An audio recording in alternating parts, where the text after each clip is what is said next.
നമ്മുടെ നാട് പലതരത്തിൽ ചർച്ച ചെയ്തുകൊണ്ടിരിക്കുന്ന ഒരു വിഷയമാണ് യുദ്ധവും സമാധാനവും. യുദ്ധവും സമാധാനവും എന്ന് കേൾക്കുമ്പോൾ സ്വാഭാവികമായും എല്ലാവരുടെയും മനസ്സിൽ ആദ്യം എത്തുക വിശ്രുതമായ ഒരു ഗ്രന്ഥമാണ്. സ്വാഗത പ്രസംഗത്തിൽ അനിൽകുമാർ സൂചിപ്പിക്കുകയുണ്ടായി ടോൾസ്റ്റോയിയുടെ യുദ്ധവും സമാധാനവും. നെപ്പോളിയൻ്റെ ആക്രമണത്തിൻ്റെ കൂടി പശ്ചാത്തലത്തിൽ ടോൾസ്റ്റോയി യുദ്ധവും സമാധാനവും എന്ന നോവൽ എഴുതി പൂർത്തിയാക്കി പുസ്തകരൂപത്തിൽ പ്രസിദ്ധീകരിക്കുന്നത് 1869 അദ്ദേഹം അടിസ്ഥാനപരമായി യുദ്ധവിരുദ്ധ നിലപാട് ശക്തമായി സ്വീകരിച്ചിരുന്ന ഒരാളായിരുന്നു. മനുഷ്യസ്നേഹത്തെയും കാരുണ്യത്തെയും ഉയർത്തിപ്പിടിച്ച ലിയോ ടോൾസ്റ്റോയ് എന്ന ലോക സാഹിത്യത്തറവാട്ടിലെ കാരണവർ യുദ്ധവും സമാധാനവും എന്ന നോവൽ പുസ്തകമായി പ്രസിദ്ധീകരിച്ച 1869 മഹാത്മാഗാന്ധി ജനിച്ചത്. ഇത് രണ്ടും തമ്മിൽ നേരിട്ട് ബന്ധമൊന്നുമില്ല. പക്ഷേ ഗാന്ധിജിയും ജീവിതത്തിലുടനീളം മഹാഗിരിനിരകളോളം പഴക്കമുള്ള സത്യവും അഹിംസയുമല്ലാതെ മറ്റൊന്നും എനിക്ക് ലോകത്തെ പുതിയതായി പഠിപ്പിക്കുവാനില്ല എന്ന നിലപാട് സ്വീകരിച്ചതിലൂടെ യുദ്ധരാഹിത്യത്തിൻ്റെ സമാധാനത്തിൻ്റെ മുദ്രാവാക്യമാണ് ജീവിതത്തിലുടനീളം ഉയർത്തിപ്പിടിച്ചത്. അതൊരു കേവല യാദൃച്ഛികതയാണ്. നമ്മളിപ്പോൾ ഈ വിഷയം ചർച്ച ചെയ്യുന്നത് ഇന്ത്യ പാക് സംഘർഷങ്ങളുടെ പശ്ചാത്തലത്തിലാണ്. ഇന്ത്യയും പാകിസ്ഥാനും രണ്ട് സ്വതന്ത്ര രാഷ്ട്രങ്ങളായി നിലനിൽക്കുമ്പോൾ തന്നെ നാം ഒരൊറ്റ ജനതയായിരുന്നു എന്നതാണ് ചരിത്ര യാഥാർത്ഥ്യം. ബ്രിട്ടീഷ് ഇന്ത്യയുടെ ഭാഗമായി ഒരു ജനതയായി നിലയുറപ്പിച്ചൊരു സമൂഹമാണ്. രാഷ്ട്രം സ്വാതന്ത്ര്യം നേടുന്ന ഘട്ടത്തിൽ വിഭജനവും ഒരു യാഥാർത്ഥ്യമായി. 947 വരെ ഒരു ജനതയായി നിലകൊണ്ടവർ രണ്ട് രാഷ്ട്രങ്ങളായി ഭിന്നിച്ചു. അതിന് നേതൃത്വം കൊടുത്തത് മുഹമ്മദ് അലി ജിന്നയായിരുന്നു. അദ്ദേഹം മുസ്ലിങ്ങൾക്ക് പ്രത്യേകമായ ഒരു രാഷ്ട്രം വേണം എന്ന നിലപാട് മുൻപോട്ട് വെച്ചു. ഇസ്ലാമിനെ രാഷ്ട്രീയാധികാരത്തിലേക്കുള്ള ഒരു വഴിയായി ജിന്ന വെട്ടിത്തുറന്നു. അതിനെയാണ് നാം വർഗീയത എന്ന് പറയുന്നത്. എന്താണ് വർഗീയത എന്ന ചോദ്യം പലപ്പോഴും സമൂഹത്തിൽ ഉയർന്നു വരാറുണ്ട്. വർഗീയതയ്ക്ക് ഒരുപാട് നിർവചനങ്ങൾ നൽകാൻ പലരും ശ്രമിക്കാറുമുണ്ട്. എന്നാൽ എന്താണ് വർഗീയത എന്ന ചോദ്യത്തിന് സത്യത്തിൽ ഒരൊറ്റ നിർവചനമേ ഉള്ളൂ. അത് മറ്റൊന്നുമല്ല, മതത്തെ രാഷ്ട്രീയാധികാരത്തിനു വേണ്ടി ഉപയോഗിക്കുക എന്നതാണ് വർഗീയതയുടെ ലളിതവും ഹ്രസ്വവുമായ നിർവചനം. മതത്തെ, വിശ്വാസത്തെ രാഷ്ട്രീയാധികാരത്തിനു വേണ്ടി ഉപയോഗപ്പെടുത്തുക, അതാണ് വർഗീയത. ഇന്ത്യൻ വർഗീയതയുടെ പിതാക്കന്മാരാര് എന്ന് ചോദിച്ചാൽ, പിതാക്കന്മാർ എന്ന് പറഞ്ഞാൽ വർഗീയതയ്ക്ക് ഒന്നിലധികം പിതാവുണ്ട്. ഇന്ത്യയിൽ വർഗീയതയുടെ ആദ്യ പഥികർ, ആ ഗണത്തിൽപ്പെടുത്താവുന്നവർ തീർച്ചയായും സവർക്കറും മുഹമ്മദ് അലി ജിന്നയുമാണ്. ജിന്ന ഇസ്ലാമിൻ്റെ പേരിൽ ഒരു രാഷ്ട്രം ആവശ്യപ്പെട്ടു, മതത്തിൻ്റെ പേരിൽ ഒരു രാജ്യം. എന്നാൽ തികഞ്ഞ ഒരു മതവിശ്വാസിയായിരുന്നുവോ ജിന്ന? ആ ചോദ്യം പ്രസക്തമാണ്. അല്ല എന്നാണ് ഉത്തരം. ഇസ്ലാമിക ചര്യയനുസരിച്ച് ജീവിതം നയിച്ച ഒരാളായിരുന്നില്ല മുഹമ്മദ് അലി ജിന്ന. ഞാനതിൻ്റെ സൂക്ഷ്മതലങ്ങളിലേക്ക് പോകുന്നില്ല. എങ്കിലും ലോകത്തെവിടെയുമുള്ള മുസൽമാൻ പൊതുവിൽ ഏറ്റവും നിഷിദ്ധമാണ് എന്ന് കരുതുന്ന ഒരു ഭക്ഷണമാണ് പന്നിയുടെ മാംസം. നിഷിദ്ധമായി കണക്കാക്കുന്ന പാനീയമാണ് മദ്യം. ഇത് രണ്ടും സുലഭമായി ഉപയോഗിക്കുന്ന ആളായിരുന്നു ജിന്ന. എന്ന് വെച്ചാൽ സത്യവിശ്വാസിയായ ഒരു മുസൽമാൻ്റെ ജീവിത രീതികളുമായി ഒരു ബന്ധവും ജിന്നയ്ക്കുണ്ടായിരുന്നില്ല. സവർക്കർ വിശ്വാസിയായ ഒരു ഹിന്ദുവായിരുന്നുവോ എന്ന ചോദ്യത്തിനും ഏതാണ്ട് തത്തുല്യമായ ഉത്തരമാണ് നമുക്ക് ചരിത്രത്തിൽ നിന്നും ലഭിക്കുക. അദ്ദേഹം ഒരു വിശ്വാസിയായിരുന്നില്ല. എന്നാൽ ഇന്ത്യൻ വർഗീയതയുടെ ആദ്യ പഥികരായിരുന്നു ഇവർ രണ്ടുപേരും. വർഗീയാടിസ്ഥാനത്തിൽ ജനങ്ങളെ ഭിന്നിപ്പിക്കാൻ, വിദ്വേഷത്തിൻ്റെ രാഷ്ട്രീയത്തെ ശക്തമാക്കാൻ, മത റിപ്പബ്ലിക് എന്ന ആശയം മുൻപോട്ട് വയ്ക്കാൻ ഒക്കെ ഇവർ അവരുടെ ജീവിതം ഒഴിഞ്ഞുവെച്ചു. അതുകൊണ്ടാണ് പലപ്പോഴും നമ്മൾ പറയാറുള്ളത്, വർഗീയവാദി മതവിശ്വാസിയായി കൊള്ളണം എന്നില്ല. മതവിശ്വാസി വർഗീയവാദിയായിക്കൊള്ളണം എന്നുമില്ല. വിശ്വാസമെന്നത് മനുഷ്യൻ്റെ വ്യക്തിപരമായ ഒരു കാര്യമാണ്. നിങ്ങൾക്ക് വിശ്വാസിയാകാം, ആകാതെ ഇരിക്കാം. അത് തീർത്തും നിങ്ങളുടെ വ്യക്തിപരമായ ഒരു തിരഞ്ഞെടുപ്പിൻ്റെ പ്രശ്നമാണ്. അതിൻ്റെ പശ്ചാത്തലങ്ങളിലേക്ക് ഇപ്പോൾ കടന്നു പോകുന്നില്ല. എന്നാൽ വർഗീയത എന്നത് അത്തരം വിശ്വാസവുമായി ബന്ധപ്പെട്ട് നിൽക്കുന്നതല്ല. അത് രാഷ്ട്രീയാധികാരത്തിന് വേണ്ടിയുള്ള കുറുക്കുവഴിയായാണ് ചരിത്രത്തിലുടനീളം ഒരു കൂട്ടം ആളുകൾ ഉപയോഗപ്പെടുത്തിയത്. അതുകൊണ്ടാണ് അവരെ നാം വർഗീയവാദികൾ എന്ന് വിളിക്കുന്നത്. അപ്പോൾ രാജ്യം കണ്ട വർഗീയവാദികളിൽ ഏറ്റവും മുമ്പനായിരുന്ന ഒരാൾ മുഹമ്മദ് അലി ജിന്ന മുസ്ലിങ്ങൾക്ക് മാത്രമായി ഒരു രാജ്യം വേണം എന്നാവശ്യപ്പെട്ടു. അദ്ദേഹത്തെ സംബന്ധിച്ചിടത്തോളം ഇസ്ലാം രാഷ്ട്രീയാധികാരം പിടിച്ചടക്കുന്നതിനുള്ള ഒരു മറയായിരുന്നു. അതാണ് ജിന്നയ്ക്ക് മതം ഒരു മറയായിരുന്നു. അധികാരം പിടിച്ചെടുക്കാനുള്ള ഒരു മറ അതായിരുന്നു, അത് മാത്രമായിരുന്നു. വിഭജനം യാഥാർത്ഥ്യമായി. പാകിസ്ഥാൻ പ്രത്യേക രാജ്യമായി മാറി. നിഷ്കളങ്കരായ നമ്മുടെ ഒരുപാട് മുസ്ലിം സഹോദരങ്ങൾ ഇതാ മുസ്ലിങ്ങൾക്ക് സ്വന്തമായി ഒരു രാജ്യം ലഭിച്ചിരിക്കുന്നു, അതൊരു വാഗ്ദത്ത ഭൂമിയാണ് എന്ന പ്രതീക്ഷയിൽ പാകിസ്ഥാനിലേക്ക് കടന്നു ചെന്നു. അങ്ങനെ കടന്നു ചെന്ന മുസ്ലിങ്ങൾക്ക്, ആദ്യമേ അവിടെ ജീവിക്കുന്ന മുസ്ലിങ്ങൾക്ക് ഒരു പർദീസയായി പാകിസ്ഥാൻ പിന്നീട് മാറിയോ എന്ന ചോദ്യം പ്രസക്തമാണ്. ഇല്ലെന്ന് മാത്രമല്ല, ഇന്ത്യയോടൊപ്പം സ്വതന്ത്രയായ ഭൂപ്രദേശം പാകിസ്ഥാൻ എന്ന രാഷ്ട്രം ഇന്നും ദാരിദ്ര്യത്തിൻ്റെയും ആഭ്യന്തര സംഘർഷങ്ങളുടെയും പട്ടിണിയുടെയും ഭരണപരമായ അസ്ഥിരതയുടെയും നാടായി നിലനിൽക്കുകയാണ്. വാഗ്ദത്ത ഭൂമി തേടി കടന്നു ചെന്നവർ, അവരോട് നീതി ചെയ്യാൻ പാകിസ്ഥാന്റെ ഭരണ നേതൃത്വത്തിന് കഴിഞ്ഞോ? കഴിഞ്ഞില്ല. ഇവിടെ നിന്നും കടന്നു ചെന്ന മുസ്ലിങ്ങളെ ഹൃദയത്തോട് ചേർത്ത് വയ്ക്കാൻ സാധിച്ചില്ല പാകിസ്ഥാന്. അവരെ രണ്ടാം തരം പൗരന്മാരായി കണക്കാക്കി. അവർക്ക് പീഡനങ്ങൾ ഏറ്റുവാങ്ങേണ്ടതായി വന്നു. അങ്ങനെയാണ് ചരിത്രത്തിൽ മൊഹാജിർ ക്വാമി മൂവ്മെന്റ് എന്നൊരു രാഷ്ട്രീയ പ്രസ്ഥാനം ഉടലെടുക്കുന്നത്. ആദ്യഘട്ടത്തിൽ അതിൻ്റെ നേതൃത്വം ഡോക്ടർ അൽതാഫ് ഹുസൈൻ ആയിരുന്നു. അവർ മുൻപോട്ട് വെച്ച ഒരു പ്രധാനപ്പെട്ട മുദ്രാവാക്യം we need the first grade citizenship of Pakistan എന്നായിരുന്നു. ഞങ്ങളെയും ഒന്നാം കിട പൗരന്മാരായി കണക്കാക്കണം. എന്തേ ഇസ്ലാമിൻ്റെ പേരിൽ രാഷ്ട്രം വാങ്ങിയവർ എല്ലാ മുസ്ലിം സഹോദരങ്ങളെയും തുല്യരായി കണക്കാക്കിയില്ല? മതത്തിൻ്റെ പേരിൽ ഒരു രാജ്യം രൂപപ്പെട്ടാൽ എല്ലാ ജനങ്ങളുടെയും പ്രശ്നങ്ങൾ പരിഹരിക്കപ്പെടുകയല്ല, ആ മതത്തിൽപ്പെട്ടവരുടെ തന്നെ പ്രശ്നങ്ങൾ പരിഹരിക്കാൻ പര്യാപ്തമല്ല എന്ന ചരിത്രാനുഭവമാണ് പാകിസ്ഥാൻ നമുക്ക് പകർന്നു നൽകുന്നത്. ഇന്ത്യയും പാകിസ്ഥാനും ഒരേ ദിവസം സ്വതന്ത്രമായെങ്കിലും പാകിസ്ഥാനും ഇന്ത്യയും ഇന്ന് എവിടെ എത്തി നിൽക്കുന്നു? നമ്മുടെ രാജ്യത്തിന് ഏതെല്ലാം കുറവുകൾ ചൂണ്ടിക്കാണിക്കാൻ കഴിഞ്ഞാലും പാകിസ്ഥാനുമായി താരതമ്യപ്പെടുത്താനാവുമോ? അധിക നാൾ പിന്നിടുന്നതിന് മുൻപ് പാകിസ്ഥാൻ രണ്ട് രാഷ്ട്രമായി വിഭജിക്കപ്പെട്ടു, ശിഥിലമായി. ബംഗ്ലാദേശ് പിറവി കൊണ്ടു. ഇപ്പോൾ വാർത്തകൾ സൂചിപ്പിക്കുന്നത് ബലൂചിസ്ഥാൻ ലിബറേഷൻ ആർമി ഒരു സ്വതന്ത്ര രാഷ്ട്രം ആവശ്യപ്പെട്ടുകൊണ്ട് ശക്തമായ ആഭ്യന്തര യുദ്ധത്തിലേക്ക് പോവുകയാണത്രേ. പാകിസ്ഥാൻ വീണ്ടും ഒരിക്കൽ കൂടി വിഭജിക്കപ്പെടുമോ? നമുക്ക് കാത്തിരുന്നു കാണാം. അപ്പോ മതരാഷ്ട്രം കെട്ടുറപ്പുള്ള ഭരണം പ്രദാനം ചെയ്തില്ല എന്ന് മാത്രമല്ല, ആ മതവിഭാഗത്തിൽപ്പെട്ട മനുഷ്യരുടെ പോലും ജീവിത പ്രശ്നങ്ങൾക്ക് പരിഹാരം കാണാനാവാതെ ദയനീയ പരാജയമാകുന്ന അനുഭവമാണ് നമ്മുടെ മുന്നിലുള്ളത്. ഞാൻ ആമുഖമായി പാകിസ്ഥാന്റെ ഈ ദുര്യോഗം ഇവിടെ ചൂണ്ടിക്കാണിക്കാൻ കാരണം, ഇന്ത്യയിലെ സംഘപരിവാർ നമ്മുടെ രാജ്യത്തെ ഒരു മതരാഷ്ട്രമാക്കി മാറ്റാൻ കോപ്പുകൂട്ടിക്കൊണ്ടിരിക്കുന്ന ഒരു കാലമാണ്. മതരാഷ്ട്രമായ പാകിസ്ഥാന്റെ ദുരന്തം നമ്മുടെ മുന്നിൽ നിൽക്കുകയാണ്.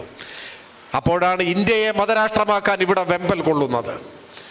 മതരാഷ്ട്രമായി എന്നതുകൊണ്ട് രാജ്യത്തിന്റെ പ്രശ്നങ്ങൾ തീരില്ല. ഇപ്പൊ എല്ലാവരും മുസ്ലിങ്ങളായി എന്ന് കരുതുക. നമ്മളെല്ലാം ഇന്ത്യയിലെ മുഴുവൻ മനുഷ്യരും മുസ്ലിങ്ങളായി ഇന്ത്യയുടെ പ്രശ്നം തീരുവോ? ജനങ്ങളുടെ ഇടയിൽ സാഹോദര്യം ശക്തിപ്പെടുവോ? ഇല്ല. തൊട്ടടുത്ത ദിവസം മുസ്ലിങ്ങളായി മാറിയ നമ്മളിൽ സുന്നികളായി, ഷിയകളായി, സലഫികളായി, വഹാബികളായി നാം പിരിയും, പിരിയും, പിരിഞ്ഞു പൊരുതി തീരും. അതാണ് അനുഭവം, അതാണ് അനുഭവം. നമ്മളെല്ലാം ഹിന്ദുക്കളായി എന്ന് കരുതുക. ഇന്ത്യ മുഴുവൻ ഹിന്ദുക്കൾ, പ്രശ്നങ്ങൾ തീരുമോ? സാഹോദര്യം ശക്തിപ്പെടുമോ? ഇല്ല. തൊട്ടടുത്ത ദിവസം നമ്മൾ വൈഷ്ണവരും ശൈവരുമായി പിരിയും. ബ്രാഹ്മണരായി, ക്ഷത്രിയരായി, വൈശ്യരായി, ശൂദ്രരായി വർണ്ണങ്ങൾ അടിസ്ഥാനമാക്കി നാം പിരിയും. 100,000 ജാതികളായി നാം കൊന്നുതീരും. അതാണ് അനുഭവം. ഇനി ഇത് രണ്ടും വേണ്ട, നമ്മളെല്ലാം കൂടി അങ്ങ് ക്രിസ്ത്യാനികളായി. ഇന്ത്യ മുഴുവൻ ക്രിസ്ത്യാനികൾ, ക്രൈസ്തവ രാഷ്ട്രം, പ്രശ്നം തീരൂ. അടുത്ത ദിവസം കാത്തോലിക്കരായി, പ്രൊട്ടസ്റ്റന്റുകാരായി, മറ്റ് പലരുമായി നമ്മൾ പിരിയും. ഇനി ഇതൊന്നും വേണ്ട. പലരും ഏറ്റവും ആദർശാത്മകമായ തത്വസംഹിതയായി ചൂണ്ടിക്കാണിക്കുന്നതാണ് ബുദ്ധമതത്തിൻ്റെത്. എല്ലാ ഭൗതികമായ അഭിവാഞ്ചകളിൽ നിന്നും മനുഷ്യനെ വിമോചിപ്പിക്കുന്ന, ആത്മത്യാഗത്തോളം എത്തുന്ന മഹത്തായ പ്രത്യയശാസ്ത്രമെന്ന് പലരും പറയാറുണ്ട്. എല്ലാ ആശകളും ഭൗതികമായ ആഗ്രഹങ്ങളും ഉപേക്ഷിക്കണം എന്നനുശാസിക്കുന്നു ബുദ്ധമതം. പക്ഷെ ബുദ്ധമതം ശക്തിപ്പെട്ടപ്പോൾ നമ്മൾ കണ്ടത് മഹായാനമായി, ഹീനയാനമായി, വജ്രയാനമായി പിരിഞ്ഞു. അതാണ്. ഏതെങ്കിലും ഒരു മതത്തിന് അസാധാരണമായ കരുത്തുണ്ടായാൽ, എല്ലാവരും ആ മതത്തിൽപ്പെട്ടവരായാൽ, സാഹോദര്യവും ഐക്യവും കെട്ടുറപ്പുമല്ല ലോകം കണ്ടത്. അത് ഭിന്നിച്ചുകൊണ്ടേയിരിക്കും. പല കാരണങ്ങളാൽ ഭിന്നിച്ച് പരസ്പരം ഏറ്റുമുട്ടി കൊന്നുതീരും. അതാണ് അനുഭവം, പലയിടത്തുമുള്ള അനുഭവം. ഏതെങ്കിലും ഒരു മതത്തിന് അപ്രമാദിത്വം കൈവരിക എന്നത് രാഷ്ട്രത്തിന്റെ പുരോഗതിയുമായി ബന്ധപ്പെട്ടിരിക്കുന്ന കാര്യമേയല്ല. പിന്നെയോ മതത്തെ ഒരു ഉപകരണമായി ഉപയോഗിച്ചുകൊണ്ട് രാഷ്ട്രീയ അധികാരം പിടിച്ചെടുക്കാനാകുമോ എന്ന പരീക്ഷണം ലോകത്തിന്റെ പല ഭാഗങ്ങളിലും ഇപ്പോൾ നടക്കുന്നുണ്ട്. ഇന്ത്യയും അത്തരം പരീക്ഷണങ്ങളുടെ ഒരു വേദിയാണ്. അവിടെയാണ് പാകിസ്ഥാനിലെ ഭീകരവാദത്തെ നാം കണക്കാക്കേണ്ടത്. പാകിസ്ഥാനിലെ ഭീകരവാദവും മതത്തിന്റെ മറയാണ് സ്വീകരിച്ചിട്ടുള്ളത്. മതത്തിന്റെ പേരിലാണ്. ലഷ്കർ-എ തോയ്ബയായാലും, ജയ്ഷെ മുഹമ്മദ് ആയാലും, ഇപ്പൊ രൂപീകരിക്കപ്പെട്ട TRF ആയാലും എല്ലാം മതത്തെ അടിസ്ഥാനപ്പെടുത്തിക്കൊണ്ടാണ് പ്രവർത്തിക്കുന്നത്. പൊതുവിൽ പലരും പറയാറുണ്ട് ഭീകരതയ്ക്ക് മതമില്ല എന്നൊക്കെ. അത് താത്വികമായി ശരിയാണ്. പക്ഷെ മിക്കവാറും ഭീകരരെല്ലാം മതത്തെ മറയായി സ്വീകരിക്കുന്നുണ്ട് എന്നതൊരു വസ്തുതയാണ്. പാകിസ്ഥാൻ ഈ ഭീകരവാദത്തെ പ്രോത്സാഹിപ്പിക്കുന്നു. അതാണ് വസ്തുത, അതാണ് യാഥാർത്ഥ്യം. അതിൻ്റെ പേരിൽ ഏറ്റവും കൂടുതൽ പഴി കേൾക്കേണ്ടി വരുന്ന ഒരു രാജ്യമാണ് പാകിസ്ഥാൻ. ഭീകരവാദികളെ കയ്യയച്ച് സഹായിക്കുന്ന, സ്വന്തം രാജ്യത്തിൻ്റെ മർമ്മപ്രധാനമായ കേന്ദ്രങ്ങളിൽ ഭീകരവാദികളുടെ സൈനിക പരിശീലന ക്യാമ്പുകൾ നിർബാധം പ്രവർത്തിക്കുന്നതിനാവശ്യമായ പിന്തുണ ചെയ്തു കൊടുക്കുന്ന ഒരു രാജ്യമായി പാകിസ്ഥാൻ മാറി. അതൊരു വസ്തുതയാണ്. പാകിസ്ഥാൻ തന്നെ അസ്ഥിരമായ ഒരു രാജ്യമാണ്.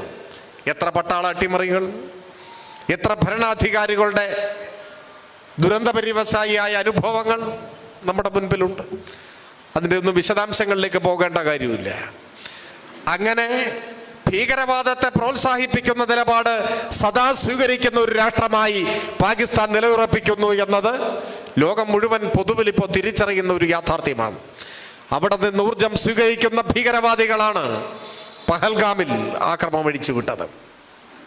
കഴിഞ്ഞ ഏപ്രിൽ 22 26 പേരെ 4 ഭീകരവാദികൾ വെടിവെച്ചു കൊല്ലുന്നു പഹൽഗാമിൽ. ആ സംഭവം നമ്മുടെ രാജ്യത്തെ മാത്രമല്ല ലോകത്തെ തന്നെ പിടിച്ചു കുലുക്കിയ ഒരു വാർത്തയായിരുന്നു. അത് സംബന്ധിച്ച് പുറത്തു വന്ന വാർത്തകൾ സൂചിപ്പിക്കുന്നത് മതം മനസ്സിലാക്കി വെടിവെച്ചു കൊന്നുവെന്നാണ്. മതം മനസ്സിലാക്കി വെടിവെച്ചു കൊന്നുവെന്നാണ്. മുസ്ലിങ്ങളല്ല എന്ന് ഉറപ്പ് വരുത്തിയ ശേഷം വെടിവെച്ചു കൊന്നു എന്നാണ് വാർത്തകൾ സൂചിപ്പിക്കുന്നത്. ഇതെന്തിനാണ് ഇങ്ങനെ ചെയ്തിട്ടുണ്ടാവുക? നിങ്ങൾ ചിന്തിച്ചിട്ടുണ്ടോ? പഹൽഗാമിലെത്തിയ ഭീകരവാദികൾ മതം നോക്കി മനുഷ്യനെ കൊല്ലാൻ എന്താണ് കാരണം? ഇന്ത്യയിലെ ഹിന്ദുക്കളെ മുഴുവൻ വെടിവെച്ച് കൊല്ലാം എന്ന കണക്കുകൂട്ടലിന്റെ അടിസ്ഥാനത്തിലായിരിക്കുമോ? അതിന് സാധ്യതയില്ല. കാരണം അങ്ങനെ വെടിവെച്ച് കൊന്നാൽ തീരാവുന്ന അംഗസംഖ്യയല്ലല്ലോ ഇന്ത്യയിലെ ഹൈന്ദവ ജനത. എത്ര കോടി മനുഷ്യരുണ്ട്.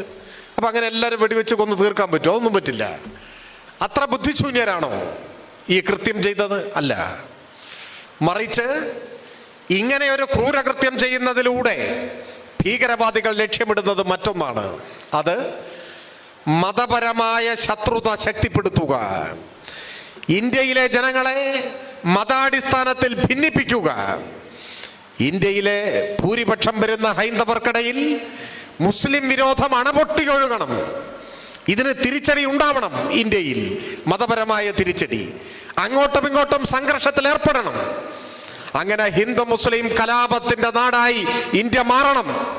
പരസ്പരം കലഹിച്ച് പരസ്പരം കൊന്നൊടുക്കി മനുഷ്യർക്ക് ജീവിക്കാൻ പറ്റാത്തൊരു നാടായി ഇന്ത്യ മാറണം. അതാണ് ഭീകരവാദികളുടെ ലക്ഷ്യം. ഭാഗ്യവശാൽ ഭീകരവാദികളുടെ കണക്കുകൂട്ടലുകൾക്കനുസരിച്ച് കാര്യം നടന്നില്ല. ഭീകരവാദികൾ അഴിച്ചുവിട്ട കൊടും ക്രൂരതയെ പ്രതിരോധിക്കാൻ സ്വന്തം ജീവൻ ബലിയർപ്പിച്ചതൊരു മുസ്ലിം സഹോദരനായിരുന്നു. നമ്മുടെ എറണാകുളം സ്വദേശിയായ രാമചന്ദ്രൻ അവിടെ വെച്ച് കൊല്ലപ്പെട്ടു. അദ്ദേഹത്തിന്റെ മകൾ മാധ്യമങ്ങളോട് പറഞ്ഞത് നമ്മളെല്ലാം കേട്ടു. ആ സന്ദർഭത്തിലുടനീളം സഹോദരങ്ങളെ എന്ന പോലെ അവരുടെ കൂടെ നിന്ന് വേണ്ട കാര്യങ്ങളെല്ലാം ചെയ്തു കൊടുത്തത് 2 മുസ്ലിം ചെറുപ്പക്കാരായിരുന്നു. രാമചന്ദ്രന്റെ മകൾ പറഞ്ഞു, പഹൽഗാമിൽ വെച്ച് എനിക്ക് എൻ്റെ പിതാവിനെ നഷ്ടപ്പെട്ടു, പക്ഷെ എനിക്ക് 2 സഹോദരന്മാരെ അവിടെ വെച്ച് ലഭിച്ചു എന്നാണ് പറഞ്ഞത്. ഇതെല്ലാം നമ്മുടെ നാട് കാണുകയാണ്.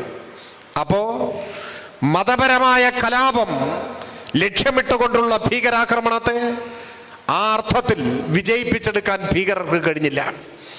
ഇനിയുള്ളത് ആ ഭീകരവാദത്തെ ചെറുക്കുക എന്നതാണ്. ഭീകരവാദത്തെ പോറ്റി വളർത്തുന്ന അമേരിക്കയെ, പോറ്റി വളർത്തുന്ന പാകിസ്ഥാനെ അതിൽ നിന്ന് പിന്തിരിപ്പിക്കാൻ ആവശ്യമായ തിരിച്ചടി നൽകുക എന്ന നിലയിലാണ് ഇന്ത്യ നടപടികൾ സ്വീകരിച്ചത്. ഇന്ത്യ തന്നെ അതിനെ വിശദീകരിച്ചിട്ടുള്ളത് നമ്മുടെ മുൻപിലുണ്ട്. പാകിസ്ഥാനിലെ ഭീകരവാദികളുടെ സൈനിക താവളങ്ങൾ കൃത്യമായി മനസ്സിലാക്കി ആ താവളങ്ങളിലേക്ക് ആക്രമണം നടത്തുകയാണ് ചെയ്തത്. 9 ഭീകര താവളങ്ങളിലേക്കാണ് ഇന്ത്യൻ ആർമി പ്രത്യേകമായ ഒരു സൈനിക നടപടി സ്വീകരിച്ചത്. നമ്മുടെ രാജ്യത്തെ എല്ലാ രാഷ്ട്രീയ പാർട്ടികളും അതിന് പിന്തുണ കൊടുത്തു, CPIM ഉൾപ്പെടെ. എന്തിനാണ് പിന്തുണ? നിരപരാധികളുടെ ജീവൻ കവർന്നെടുക്കുന്ന ഭീകരവാദത്തെ അമർച്ച ചെയ്യണം. അതിനി ആവർത്തിക്കപ്പെട്ടുകൂടാ. ഭീകരവാദികളെ പോറ്റി വളർത്തുന്ന പാകിസ്ഥാന്റെ നയം തിരുത്തിക്കണം.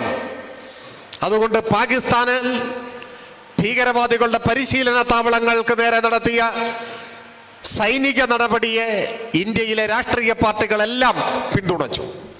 രാജ്യത്തിന്റെ നടപടിക്ക് പിന്തുണ നൽകി. എന്നാൽ അതൊരു യുദ്ധത്തിനുള്ള പിന്തുണയാണ് എന്ന് ചിലർ തെറ്റിദ്ധരിക്കുകയാണ്. ഇവിടെ യുദ്ധം എന്നൊരു വാക്ക് ആരും ഉപയോഗിച്ചു പോലുമില്ല. ആലങ്കാരികമായ പ്രയോഗങ്ങൾക്ക് സാധ്യതയുണ്ട് എന്നല്ലാതെ. ആദ്യം നടന്നത് ഭീകരരുടെ കൂട്ടക്കൊലയാണ്, ഭീകരാക്രമണം. ഇന്ത്യയുടെ ഭാഗത്തുനിന്നുള്ള മറുപടി തിരഞ്ഞെടുക്കപ്പെട്ട ഭീകരരുടെ സൈനിക പരിശീലന ക്യാമ്പുകളിൽ തിരിച്ചടി അഥവാ മറുപടി, അങ്ങനെയൊക്കെയാണ് നമ്മൾ ഉപയോഗിച്ചത്. വാർ, യുദ്ധം എന്ന വാക്ക് എവിടെയുമില്ല. ഇന്ത്യയും പാകിസ്ഥാനും യുദ്ധം പ്രഖ്യാപിച്ചില്ല. എന്നാൽ പരസ്പരം ചില സൈനിക ആക്രമണങ്ങൾ ഉണ്ടായി അങ്ങോട്ടും ഇങ്ങോട്ടും. 9 സൈനിക ഭീകര താവളങ്ങളിൽ ശക്തമായ ആക്രമണം നമ്മുടെ രാജ്യം നടത്തി. ചില ഭീകരർ വധിക്കപ്പെട്ടു. പാകിസ്ഥാനിൽ നിന്നുമുള്ള ചില ആക്രമണ ശ്രമങ്ങളെ ഇന്ത്യ തടയുകയും ചെയ്തു. ഈ ഒരു സന്ദർഭത്തിൽ പക്ഷേ അത്ഭുതകരമായൊരു കാഴ്ചയ്ക്കാണ് നമ്മൾ സാക്ഷ്യം വഹിച്ചത്. അത് പെട്ടെന്നൊരു ജനതയാകെ യുദ്ധോന്മാദികളായി മാറി.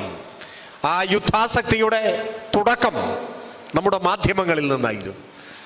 അതിനെ 1000 ഇരട്ടിയായി പ്രതിഫലിപ്പിച്ചത് നവമാധ്യമങ്ങളായിരുന്നു. അതിൻ്റെ മുന്നിൽ മലയാള ടെലിവിഷൻ ചാനലുകൾ നിന്നു. ഞാനതിൻ്റെ ഓരോ മിനിറ്റിലെയും അല്ലെങ്കിൽ ഓരോ മണിക്കൂറിലെയും സംഘർഷ റിപ്പോർട്ടിങ്ങിൻ്റെ അപഹാസ്യതയെ അത്രയും സമയമെടുത്ത് വിശദീകരിക്കണമെന്നൊന്നും കരുതുന്നില്ല. എങ്കിലും ഒരു വള്ളംകളി മത്സരം റിപ്പോർട്ട് ചെയ്യുന്നത് പോലെ, ഒരു ഫുട്ബോൾ മത്സരത്തിൻ്റെ കമന്ററി പോലെ, ഒരു ക്രിക്കറ്റ് മാച്ചിൻ്റെ കമന്ററി പോലെ അത്യാവേശഭരിതരായി നിലത്ത് ചുവടുറപ്പിച്ചു നിൽക്കാൻ കഴിയാത്തത്ര ആവേശത്തള്ളിച്ചയോടെ ടെലിവിഷൻ ചാനലുകളുടെ ഫ്ലോറിൽ അവതാര വേഷം കെട്ടിയവർ അഴിഞ്ഞാടി. അതാണ് ഉണ്ടായത്. എന്തൊക്കെയാണ് അവർ റിപ്പോർട്ട് ചെയ്തത്? ഒരു ചാനൽ ഉടനീളം വലിയ അക്ഷരത്തിൽ എഴുതി കാണിച്ചത് വാർ ബ്രേക്കിംഗ് എന്നാണ്. വാർ ബ്രേക്കിംഗ്. ഇന്ത്യ യുദ്ധം പ്രഖ്യാപിച്ചിട്ടില്ല, പാകിസ്ഥാനും യുദ്ധം പ്രഖ്യാപിച്ചിട്ടില്ല. നിങ്ങൾ യുദ്ധം പ്രഖ്യാപിക്കുന്നില്ലെങ്കിൽ ഞങ്ങൾ പ്രഖ്യാപിക്കും. ആ നിലപാടാണ് ചാനലിൻ്റെത്. ഒരു സിനിമയിൽ കണ്ടില്ലേ, ജഗതിയുടെ കഥാപാത്രം തേങ്ങ ഉടക്കി സ്വാമി എന്ന് പറയില്ല, കുറെ നേരമായി ഇതിങ്ങനെ ഉടക്കാൻ നിൽക്കുകയാണ്, അവസാനം ഇയാൾ പോയിട്ട് ഉടച്ചു. അതുപോലെയാണ് മാധ്യമങ്ങൾ പ്രഖ്യാപിച്ചു യുദ്ധം, വാർ ബ്രേക്കിംഗ്. ആ ടെലിവിഷൻ ചാനൽ സ്തോഭജനകമായ ഒരു വാർത്ത ജനങ്ങളുടെ മുൻപാകെ തുറന്നുവിട്ടു. ഇന്ത്യയിലെ എല്ലാ എയർപോർട്ടുകളും അടച്ചുപൂട്ടി. പെട്ടെന്ന് പറയുകയാണ്. നിങ്ങൾ ആലോചിച്ച് നോക്കൂ, എത്രമാത്രം ഗൗരവമേറിയ ഒരു നടപടിയാണ് അങ്ങനെ സംഭവിച്ചിട്ടുണ്ടെങ്കിൽ. ഇന്ത്യയിൽ എത്ര എയർപോർട്ടുണ്ട്? ഈ കൊച്ചു കേരളത്തിൽ 4 ഇന്റർനാഷണൽ എയർപോർട്ടുണ്ട്. ഇന്ത്യയിലെ മുഴുവൻ വിമാനത്താവളങ്ങളും അടച്ചുപൂട്ടി ഒരു ചാനൽ വാർത്ത കൊടുക്കുകയാണ്. ഗവൺമെന്റ് ഓഫ് ഇന്ത്യ അടച്ചുപൂട്ടാൻ തയ്യാറായില്ലെങ്കിൽ ഞങ്ങൾ പൂട്ടും, അതാണ്. എന്നിട്ട് അതിനെക്കുറിച്ച് വിശദീകരിക്കുകയാണ്. ഒരു വിദ്യാസുരൻ പറയുകയാണ്, പ്രകാശവേഗത്തെക്കാൾ 3 ഇരട്ടി വേഗതയുള്ള മിസൈലുകൾ ഇതാ ഉപയോഗിക്കാൻ പോവാണ്. പ്രകാശത്തിന്റെ വേഗത എത്ര അറിയും നിങ്ങൾക്ക്? ഒരു സെക്കൻഡിൽ 3 ലക്ഷം കിലോമീറ്റർ എന്നാണ്. ഒരു സെക്കൻഡിൽ പ്രകാശവേഗതയുടെ 3 ഇരട്ടി വേഗതയുള്ള മിസൈൽ. അങ്ങനെ ഒന്നും ഇപ്പോ ഇല്ല. ഇല്ലെങ്കിലും വേണ്ട, ഞങ്ങളത് ഉപയോഗിക്കും, അതാണ് നിലപാട്. ഇതാണ് യുദ്ധ റിപ്പോർട്ടിംഗ്. ഒരു ഫേസ്ബുക്ക് പോസ്റ്റിന്റെ പേരിൽ അദ്ദേഹം ചില അനിഷ്ടം ആ ചാനലിൽ പ്രകടിപ്പിച്ചു. ഞാനതിനൊന്നും അങ്ങനെ മറുപടി പറയാൻ ഉദ്ദേശിക്കുന്നില്ല. പക്ഷേ നേരിയൊരു ആശ്വാസം തോന്നിയത് ഇതേ ചാനലിലെ ഒരു റിപ്പോർട്ടർ, ഒരു മാധ്യമ പ്രവർത്തകൻ, ഒരു ചെറുപ്പക്കാരൻ, അയാളെ അതിർത്തിയിലേക്ക് വാർത്ത ശേഖരിക്കാൻ ചാനൽ പറഞ്ഞു വിട്ടു. അദ്ദേഹം പാക് സൈന്യം ഷെല്ലാക്രമണം നടത്തിയ ഇന്ത്യൻ അതിർത്തി ഗ്രാമങ്ങളിൽ ചെന്നു. ഷെല്ലാക്രമണം എന്നൊക്കെ പറഞ്ഞാൽ നമുക്കറിയാം, മുഖാമുഖമുള്ളൊരു യുദ്ധാന്തരീക്ഷത്തിലേക്ക് വന്നിട്ടില്ല, അതിനു മുമ്പുള്ള ചില സൈനിക നടപടികളാണ്. പക്ഷെ ഷെല്ലാക്രമണത്തിൽ കുറച്ചു പേർ മരണപ്പെട്ടു. ആ ഗ്രാമത്തിലാണ് ഈ ചെറുപ്പക്കാരൻ ചെന്നത്. ഷെല്ലാക്രമണത്തിന്റെ കെടുതികൾ നേരിട്ട് കണ്ടു, തകർന്നു കിടക്കുന്ന വീടുകൾ. ആ ചെറുപ്പക്കാരൻ റിപ്പോർട്ട് ചെയ്യുന്നു, പഠിച്ചുകൊണ്ടിരുന്ന ഒരു കൊച്ചുകുട്ടി പുസ്തകം മടക്കി വെക്കാൻ പോലും സമയം കിട്ടാതെ കുടുംബത്തോടൊപ്പം രക്ഷപ്പെട്ടിട്ടുണ്ടാവാം, പരിക്കു പറ്റിയിട്ടുണ്ടാവാം. ചോര ചിതറിക്കിടക്കുന്ന തകർന്ന ഒരു കെട്ടിടത്തിന്റെ സമീപത്ത് നിന്ന് ആ ചെറുപ്പക്കാരൻ റിപ്പോർട്ട് ചെയ്യുന്നു, നമ്മൾ ഉദ്ദേശിക്കുന്നത് പോലെയല്ല, ഞാൻ എൻ്റെ ജീവിതത്തിൽ ഇനി ഒരിക്കലും തമാശയ്ക്ക് പോലും യുദ്ധം നടക്കട്ടെ എന്ന് പറയില്ല. ഇതാണ് അദ്ദേഹം പറഞ്ഞത്. എന്തുകൊണ്ടാണ് പറഞ്ഞത്? യുദ്ധമൊന്നും നടക്കാതിരിക്കെ തന്നെ ചില സൈനിക നടപടികളുടെ ഭാഗമായ ആക്രമണമുണ്ടായ ഒരു പ്രദേശം നേരിട്ട് കണ്ടപ്പോൾ പ്രകാശവേഗത്തിന്റെ 3 ഇരട്ടി വേഗതയുള്ള മിസൈൽ ഉണ്ടാക്കിയ വിദ്വാന്റെ സഹപ്രവർത്തകൻ പറയുന്നു, ഇനി എൻ്റെ ജീവിതത്തിൽ തമാശയായി പോലും യുദ്ധം നടക്കട്ടെ എന്ന് ഞാൻ പറയില്ല. അതാണ് ഈ സംഘർഷങ്ങളുടെ ബാക്കി പത്രം. യുദ്ധഭൂമി നേരിട്ട് കാണേണ്ടി വന്നിരുന്നെങ്കിലോ എന്താകുമായിരുന്നു സ്ഥിതി? ചരിത്രത്തിൽ അങ്ങനെ ഒരാളെ ഭൂതകാലം നമുക്ക് പരിചയപ്പെടുത്തി തരുന്നുണ്ട്. അത് മറ്റാരുമല്ല, അശോകനാണ്. അശോക ചക്രവർത്തിയെ കുറിച്ച് സ്കൂളിൽ നമ്മൾ പഠിക്കുന്നു. കലിംഗ യുദ്ധാനന്തരം ബുദ്ധമതം സ്വീകരിച്ച അശോകൻ നാട് ഭരിച്ചത് എത്ര കാലം മുൻപാണ്? എത്ര വർഷം മുൻപാണ്? ക്രിസ്തുവിനും മുൻപാണ്. അന്ന് AK-47 ഇല്ല. അന്ന് ഈ പറയുന്ന മിസൈലുകളോ പോർവിമാനങ്ങളോ ഒന്നുമില്ല. വളരെ പ്രാകൃതമായ ആയുധങ്ങളായിരിക്കും ഉണ്ടാവുക. കലിംഗ യുദ്ധാനന്തരം എങ്ങനെയാണ് അശോകൻ മതപരിവർത്തനം നടത്തിയത്? യുദ്ധത്തിൽ പരാജയപ്പെട്ട് നിരാശാഭരിതമായ മനസ്സോടെ മാനസികമായ പരിവർത്തനത്തിന് വിധേയനായ ചക്രവർത്തിയല്ല അശോകൻ. പിന്നെയോ കലിംഗ യുദ്ധം ജയിച്ച രാജാവാണ്. കലിംഗ സാമ്രാജ്യം ജയിച്ച രാജാവാണ്. യുദ്ധം ജയിച്ചു. വിജയശ്രീലാളിതനായി മഹാവിജയം പകർന്നു നൽകി ആത്മവിശ്വാസത്തോടെ ആഹ്ലാദാതിരേകത്തോടെ വിജയശ്രീലാളിതനായ ചക്രവർത്തി യുദ്ധഭൂമി സന്ദർശിച്ചു. ജയിച്ചിട്ട് പോയതാണ് യുദ്ധഭൂമി കാണാൻ. അവിടെ കണ്ട കാഴ്ചകളാണ്.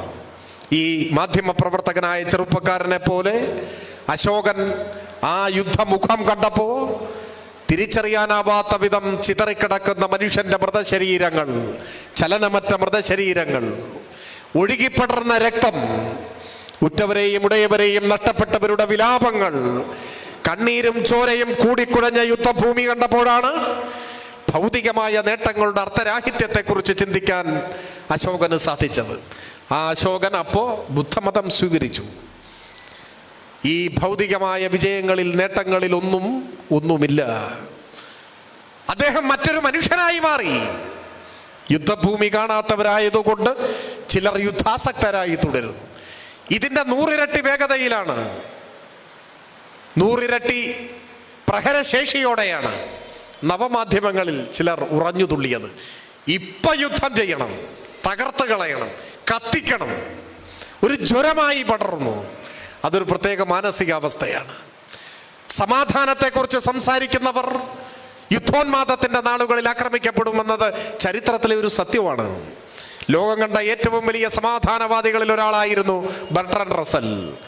അദ്ദേഹം സമാധാനത്തെക്കുറിച്ച് സംസാരിച്ചതിന് ആക്രമിക്കപ്പെട്ടു, പിന്നീട് ജയിലിലടക്കപ്പെട്ടു. അതാണ് ലോകത്തിന്റെ അനുഭവം. അതൊരു സവിശേഷ മാനസികാവസ്ഥയാണ്. ചിലർ യുദ്ധത്തെ ന്യായീകരിക്കുന്നതിന് വേണ്ടിയുള്ള വാദങ്ങൾ നിരത്തുന്നതിന്റെ ഇടയിൽ ചോദിച്ചു, കമ്മ്യൂണിസ്റ്റുകാർക്ക് യുദ്ധം നിഷിദ്ധമാണോ? 2ാം ലോക മഹായുദ്ധത്തിൽ സോവിയറ്റ് യൂണിയൻ പങ്കെടുത്തിട്ടില്ലേ? ഹിറ്റ്ലറെ തോൽപ്പിച്ചത് സ്റ്റാലിൻ അല്ലേ? അപ്പൊ കമ്മ്യൂണിസ്റ്റുകാർ യുദ്ധത്തിനെതിരെ പറയുന്നതിന് എന്തർത്ഥം? എന്താണ് വസ്തുത? നാം കാണേണ്ട ഒരു കാര്യം, കാലം സാവധാനത്തിലാണെങ്കിലും പുരോഗമിക്കുന്നുണ്ട്. പതിയെ പതിയെ നമ്മുടെ ലോകം മെച്ചപ്പെട്ട് വളർന്നു വരുന്നു എന്ന് തന്നെയാണ് നമുക്ക് മനസ്സിലാക്കാൻ കഴിയുക. പണ്ട് 2ാം ലോക മഹായുദ്ധം എന്ന് പറയും, 1ാം ലോക മഹായുദ്ധം എന്ന് പറയും.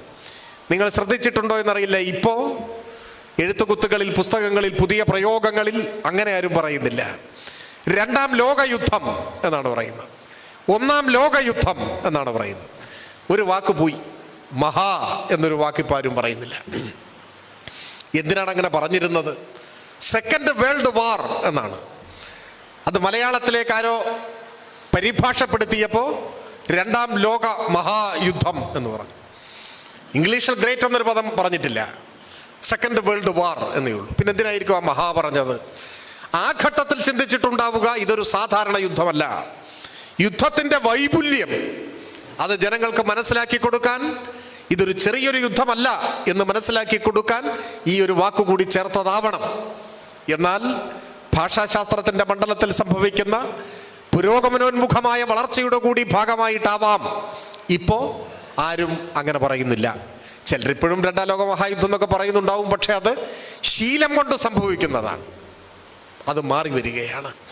എന്തുകൊണ്ടാണ് മാറുന്നത്? എത്ര വൈപുല്യമാർന്ന യുദ്ധമാണെങ്കിലും യുദ്ധത്തോടൊപ്പം ചേർക്കാൻ പറ്റിയ ഒരു വാക്കല്ല മഹാ എന്ന് തിരിച്ചറിയുകയാണ്. യുദ്ധം മഹത്തരമാണ് എന്ന തെറ്റായ ഒരു സന്ദേശം ഒരു പക്ഷേ അത് പകർന്നു കൊടുക്കും. ഒരു യുദ്ധവും മഹത്തരമല്ല, അതുകൊണ്ട് മഹായുദ്ധം വേണ്ട, 2ാം ലോകയുദ്ധം മതി. അതൊരു തിരിച്ചറിവാണ്. അപ്പൊ നമുക്കും ഇനി അങ്ങനെ ഉപയോഗിക്കുന്നതാണ് നല്ലത്. 2ാം ലോകയുദ്ധം. ആ 2ാം ലോകയുദ്ധത്തിൽ സോവിയറ്റ് യൂണിയൻ അണിനിരന്നു. അതാണിപ്പോൾ ചിലർ ചൂണ്ടിക്കാണിക്കുന്നത്. അന്ന് സോവിയറ്റ് യൂണിയന് യുദ്ധം ചെയ്യാമെങ്കിൽ ഇന്ന് ഞങ്ങൾക്ക് യുദ്ധം ചെയ്തൂടെ എന്ന് ചിലർ ചോദിക്കുകയാണ്. എന്നാൽ ചരിത്ര യാഥാർത്ഥ്യം എന്താണ്? 2ാം ലോകയുദ്ധം പൊട്ടിപ്പുറപ്പെടുന്ന ഘട്ടത്തിൽ യുദ്ധമെന്ന് കേട്ട ഉടനെ ആഹാ യുദ്ധം വന്നേ എന്ന് പറഞ്ഞ് സോവിയറ്റ് യൂണിയൻ ഓടിപ്പോയി യുദ്ധത്തിൽ ചേർന്നോ? ഇല്ല. പകരം എന്ത് ചെയ്തു? യുദ്ധത്തിനു ഞങ്ങളില്ല എന്ന നിലപാടാണ് സ്റ്റാലിന്റെ സോവിയറ്റ് യൂണിയൻ സ്വീകരിച്ചത്. ചരിത്രത്തിലേക്ക് തിരിഞ്ഞു നോക്കിയാൽ നമുക്ക് കാണാൻ കഴിയും, മൊളോട്ടോവ് റിബൻട്രോപ്പ് പാക്ട് 1939 2ാം ലോകയുദ്ധം ആരംഭിക്കുന്നത് 39 ആ 39 സോവിയറ്റ് യൂണിയൻ ജർമ്മനിയുമായി ഏർപ്പെട്ടത് അനാക്രമണ സന്ധിയിലാണ്, സമാധാന കരാറിലാണ്. യുദ്ധം ചെയ്യാൻ പോവുകയല്ല. യുദ്ധത്തിൽ നിന്ന് വിട്ടുനിൽക്കാൻ, മനുഷ്യരെ കൊന്നൊടുക്കുന്ന യുദ്ധത്തോടൊപ്പം ഞങ്ങളില്ല എന്ന നിലപാട് സ്വീകരിക്കാൻ സോവിയറ്റ് യൂണിയന്റെ വിദേശകാര്യമന്ത്രി മൊളോട്ടോവും ജർമ്മനിയുടെ വിദേശകാര്യമന്ത്രി റിബൻട്രോപ്പും ഒപ്പുവെച്ച സന്ധിയാണ് മൊളോട്ടോവ് റിബൻട്രോപ്പ് പാക്ട്. അതിന് മറ്റ് പല പേരുകളിലും അറിയപ്പെടുന്നുണ്ട്. യുദ്ധത്തിനില്ല എന്ന നിലപാടാണ് സ്വീകരിച്ചത്. പിന്നെ എപ്പോഴാണ് സോവിയറ്റ് യൂണിയൻ യുദ്ധത്തിലേക്ക് ഇറങ്ങിയത്? പിന്നീട് ഏറെ കഴിഞ്ഞ് ഒപ്പുവയ്ക്കപ്പെട്ട സമാധാന സന്ധിക്ക് പുല്ലുവില നൽകാതെ ജർമ്മനി, ഹിറ്റ്ലറുടെ ജർമ്മനി, ഓപ്പറേഷൻ ബാർബഡോസയുടെ പശ്ചാത്തലത്തിൽ ഏകപക്ഷീയമായി സോവിയറ്റ് യൂണിയനെ ആക്രമിക്കുന്നു. സോവിയറ്റ് യൂണിയനെ ആക്രമിച്ചപ്പോൾ, സോവിയറ്റ് ജനതയെ കൊന്നൊടുക്കിയപ്പോ, സോവിയറ്റ് യൂണിയൻ എന്ന മഹത്തായ രാഷ്ട്രം ജർമ്മനിയുടെ അടിമരാജ്യമായി മാറേണ്ടി വരും എന്ന തോന്നലുണ്ടായപ്പോ, രാഷ്ട്രത്തെ രക്ഷിക്കാൻ യുദ്ധമല്ലാതെ മറ്റു പോം വഴിയില്ല എന്ന ഘട്ടത്തിൽ സോവിയറ്റ് യൂണിയൻ യുദ്ധത്തിലേക്ക് വലിച്ചിഴക്കപ്പെടുകയായിരുന്നു.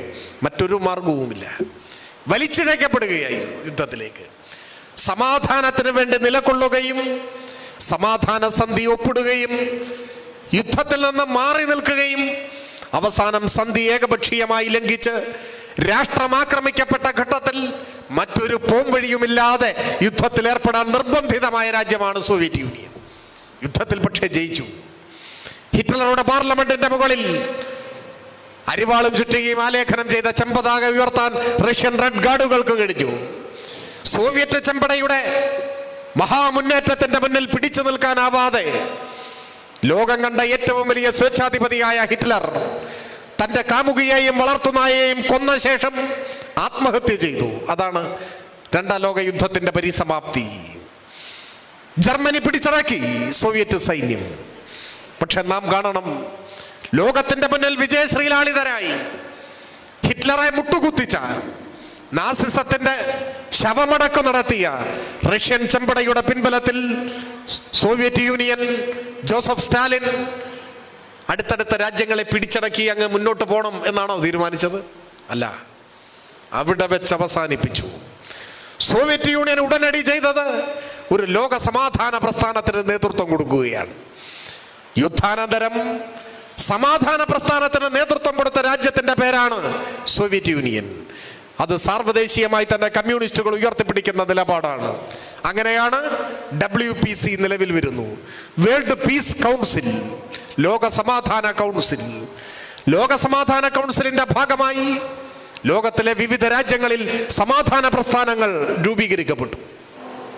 അങ്ങനെ ഇന്ത്യയിൽ രൂപീകരിക്കപ്പെട്ട സമാധാന പ്രസ്ഥാനമാണ് AIPSO, all India piece and solidarity organisation. ഈ ഇരിക്കുന്ന അനിൽകുമാർ AIPSOയുടെ ഭാഗമായി പ്രവർത്തിക്കുന്ന സഖാവാണ്. നമ്മുടെ രാജ്യത്തെ കമ്മ്യൂണിസ്റ്റുകാരെല്ലാം AIPSOയുടെ ഭാഗമാണ്. ലോക സമാധാനം നീണാൾ വാഴട്ടെ എന്ന മുദ്രാവാക്യത്തിന്റെ ആവിർഭാവം രണ്ടാം ലോക യുദ്ധാനന്തരം സോവിയറ്റ് യൂണിയൻ നേടിയ മഹാവിജയത്തിന്റെ പശ്ചാത്തലത്തിൽ ജോസഫ് സ്റ്റാലിന്റെ നേതൃത്വത്തിലുള്ള സോവിയറ്റ് യൂണിയൻ നൽകിയ സംഭാവനയാണ് ആ മുദ്രാവാക്യം. ലോക സമാധാനം നീണാൾ വാഴട്ടെ. സമാധാനത്തിന് വേണ്ടിയാണ് നിലയുറപ്പിച്ചത്. സമാധാനമാണ് സ്വപ്നം. വേൾഡ് പീസ് കൗൺസിൽ അക്കാലത്ത് മുൻപോട്ട് വെച്ച ഏറ്റവും പ്രധാനപ്പെട്ട ഒരു മുദ്രാവാക്യം സാർവത്രിക നിരായുധീകരണം. ലോകത്തിലെല്ലാ രാജ്യങ്ങളും ആയുധങ്ങൾ ഉപേക്ഷിക്കണം, ശാശ്വത സമാധാനം ഉണ്ടാവണം, രാഷ്ട്രം രാഷ്ട്രത്തെയും മനുഷ്യൻ മനുഷ്യരെയും ചൂഷണം ചെയ്യാത്ത ഒരു ലോകക്രമം ഉണ്ടാവണം. അതാണ് സ്വപ്നം കണ്ടത്, സമാധാനം. അപ്പൊ ചിലർ ചോദിക്കുകയാണ്, ശരി, മറ്റ് ഗത്യന്തരമില്ലാത്ത ഘട്ടത്തിൽ യുദ്ധം പറ്റുമല്ലോ, ഇപ്പൊ ഇന്ത്യയും മറ്റ് ഗത്യന്തരമില്ലാതെയായി, അപ്പൊ നമുക്ക് യുദ്ധം ചെയ്തുകൂടെ? ഇതാര് പറയേണ്ടതാണ്? അത് ഇന്ത്യ പറയേണ്ടതാണ്. ഇന്ത്യ ഗവൺമെന്റ്, ഇന്ത്യൻ സൈന്യം പറഞ്ഞോ? ഇല്ല. ഇന്ത്യ ഗവൺമെന്റ് എന്താ പറഞ്ഞത്? ഞങ്ങൾ യുദ്ധത്തിന് പോകുന്നു എന്നല്ല. ഇത് യുദ്ധമല്ല. പിന്നെയോ തിരഞ്ഞെടുക്കപ്പെട്ട ഭീകരവാദ ക്യാമ്പുകൾക്ക് നേരെ നടത്തിയ നിയന്ത്രിതാക്രമണം.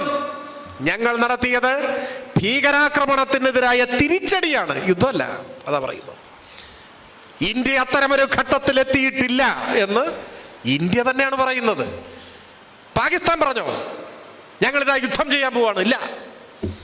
പാകിസ്ഥാൻ അവരുടെ നാട്ടിൽ നടത്തിയ ഇന്ത്യൻ സൈന്യത്തിന്റെ ആ തിരിച്ചടിക്ക് മറുപടി എന്നോണം അവർ ചില സൈനിക നടപടി സ്വീകരിച്ചു, അവിടെ നിൽക്കുകയാണ്.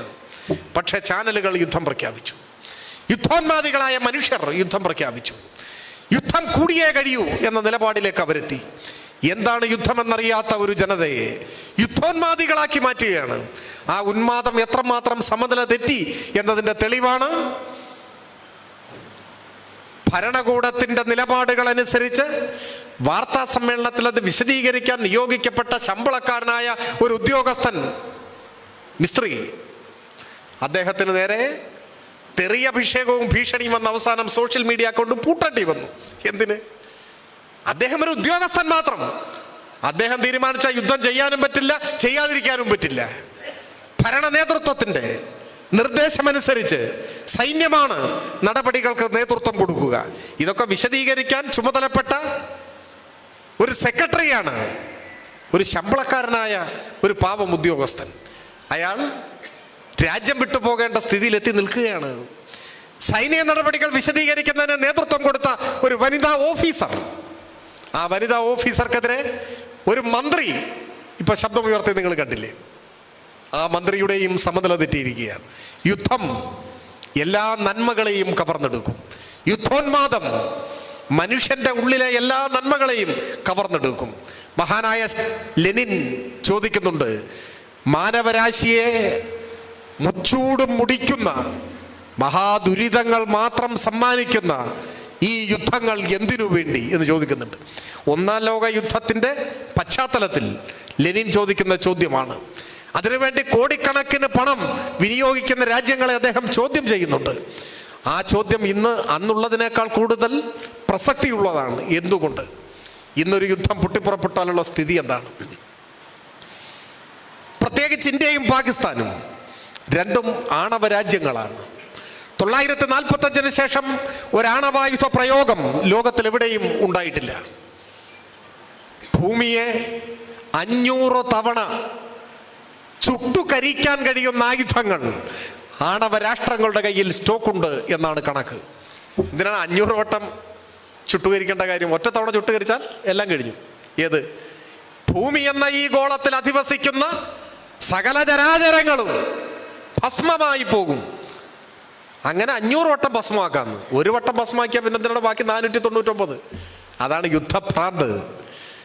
ഉപയോഗിക്കാനല്ലെങ്കിലും ഉണ്ടാക്കി വെക്കുകയാണ്. അപ്പൊ 500 തവണ ഭൂമിയെ ചുട്ടുകരിക്കാനുള്ള ആണവായുധങ്ങൾ ഈ ഭൂമുഖത്തുണ്ട് എന്നാണ് പറയുന്നത്. അത് പ്രയോഗിക്കപ്പെട്ടാലോ ആരാണ് അവശേഷിക്കുക? ആരാണ് അവശേഷിക്കുക? ഇന്ത്യയിലും പാകിസ്ഥാനിലും രണ്ട് രാജ്യങ്ങളുടെ കൈവശവും ആണവായുധങ്ങളുണ്ട്. ആണവായുധങ്ങൾ ഉപയോഗിക്കത്തക്ക നിലയിലേക്ക് ഒരു യുദ്ധം വളർന്നു വന്നാൽ ആരാണ് അവശേഷിക്കുക? എന്തുകൊണ്ടാണ് ഇതിനെക്കുറിച്ച് ചിന്തിക്കാൻ കഴിയാതിരിക്കുന്നത്? വിശ്രുതനായ ഭൗതിക ശാസ്ത്രജ്ഞൻ ആൽബർട്ട് ഐൻസ്റ്റൈൻ ഒരിക്കൽ പറഞ്ഞു, ഏറ്റവും ചിന്തോദ്ദീപകമായ അദ്ദേഹത്തിൻ്റെ ഒരു വാചകം ഇങ്ങനെയാണ്. അദ്ദേഹം പറഞ്ഞു, ഒരു മൂന്നാം ലോക യുദ്ധത്തിൽ ഏതൊക്കെ ആയുധങ്ങൾ ഉപയോഗിക്കപ്പെടും എന്ന് എനിക്കിപ്പോൾ പറയാനാവില്ല, എനിക്കത് പ്രവചിക്കാനേ കഴിയില്ല. പക്ഷെ 4ാം ലോക യുദ്ധത്തിൽ ഏതായുധങ്ങളാണ് പ്രയോഗിക്കപ്പെടുക എന്ന് എനിക്ക് ഉറപ്പായും പ്രവചിക്കാൻ കഴിയും. അത് ആയിരിക്കില്ല, അത് കല്ലും കമ്പും ഒക്കെ ആയിരിക്കും എന്നാണ്. എന്താണ് അതിൻ്റെ അർത്ഥം? 2 ലോകയുദ്ധങ്ങൾ കണ്ടു. ഇനി 3ാമതൊരു യുദ്ധം അങ്ങനെ ഉണ്ടായാൽ അതിലുപയോഗിക്കപ്പെടുന്ന ആയുധങ്ങൾ എவ்விധമായിരിക്കുമെന്ന് ആർക്കും പറയാൻ പറ്റില്ല. ശാസ്ത്ര സാങ്കേതിക വൈജ്ഞാനിക മണ്ഡലങ്ങളിൽ നാം ആർജിച്ച മഹാപുരോഗതിയുടെ ഭാഗമായി ഏറ്റവും അത്യന്താധുനികമായ ആയുധങ്ങൾ നിർമ്മിക്കപ്പെടുന്നു. ഏതൊക്കെ തരത്തിലുള്ള ആയുധങ്ങൾ? നിമിഷ നേരം കൊണ്ട് ലക്ഷക്കണക്കിന് മനുഷ്യരെ ഭസ്മമാക്കി കളയാൻ പറ്റുന്ന ആയുധങ്ങൾ. അപ്പൊ ഏത് തരത്തിലുള്ള ആയുധങ്ങളും പ്രയോഗിക്കപ്പെടും. അത് ഏതൊക്കെ തരത്തിലായിരിക്കുമെന്നൊന്നും പറയാൻ കഴിയില്ല. പക്ഷേ ഒരു 4ാം ലോക യുദ്ധം ഉണ്ടായാൽ എന്താ കാരണം? 3ാം ലോക യുദ്ധത്തോടെ കഴിഞ്ഞു, മനുഷ്യരാശി അസ്തമിച്ചു. പിന്നെ കോടാനുകോടി വർഷങ്ങൾ ഒരു പക്ഷെ കഴിഞ്ഞ് പുതിയ ജീവബിന്ദുക്കൾ മുളപൊട്ടി അതിൽ നിന്ന് പരിണാമചക്രങ്ങൾ പൂർത്തിയായി പുതിയ മനുഷ്യരുണ്ടായി വന്നാൽ അന്നുണ്ടാവുന്ന ഒരു യുദ്ധമായിരിക്കും 4ാം ലോക യുദ്ധം. അത് വളർച്ചയുടെ ഏറ്റവും താഴത്തെ പടിയിൽ നിൽക്കുന്ന മനുഷ്യരെന്ന നിലയിൽ അമ്പും വില്ലും വടിയും കല്ലും ഒക്കെ ഉള്ള യുദ്ധമായിരിക്കും എന്നാണ് അദ്ദേഹം പറഞ്ഞത്. ഒന്നേ ഉള്ളൂ, ഇനി ഒരു വലിയ യുദ്ധം പൊട്ടിപ്പുറപ്പെട്ടാൽ അതോടെ മനുഷ്യരാശി അസ്തമിച്ചു പോകും എന്നാണ് മനസ്സിലാക്കേണ്ടത്. അങ്ങനെ ഒരു വൻ ദുരന്തത്തിന്റെ മുന്നിലാണ് ലോകം നിൽക്കുന്നത്. അപ്പോ സമാധാനത്തിന് വേണ്ടി ശബ്ദമുയർത്തുക എന്നത് ഈ മനുഷ്യവംശത്തിന്റെ നിലനിൽപ്പിന്റെ ഏറ്റവും ആദ്യത്തെ മുദ്രാവാക്യമായി മാറുകയാണ്. പിന്നെയും എങ്ങനെയാണ് ഈ യുദ്ധഭ്രമം പൊട്ടിപ്പുറപ്പെടുന്നത്? ആരാണ് യുദ്ധത്തിന് കാത്തിരിക്കുന്നത്? യുദ്ധത്തിൽ ആർക്കാണ് ലാഭം? നാം ഗൗരവതരമായി ചിന്തിക്കേണ്ട, പരിശോധിക്കേണ്ട, പഠിക്കേണ്ട ഒരു കാര്യമാണത്. ലോകത്തിലെ ഏറ്റവും ലാഭമുള്ള കച്ചവടം ഏതാണ് നിങ്ങൾക്കറിയൂ? അത് എണ്ണയുടേതാണോ, ഭക്ഷ്യധാന്യങ്ങളുടേതാണോ, പഴവർഗ്ഗങ്ങളുടേതാണോ, വസ്ത്രങ്ങളുടേതാണോ? ഒന്നുമല്ല, ആയുധം. ലോകത്തിലെ ഏറ്റവും ലാഭമുള്ള ബിസിനസ് ആയുധ വ്യാപാരമാണ്. പടക്കോപ്പുകളുടെ, പോർവിമാനങ്ങളുടെ, അത്യന്താധുനികമായ തോക്കുകളുടെ, ആയുധ സംവിധാനങ്ങളുടെ, പ്രതിരോധ സംവിധാനങ്ങളുടെ ഒക്കെ കച്ചവടമാണ്.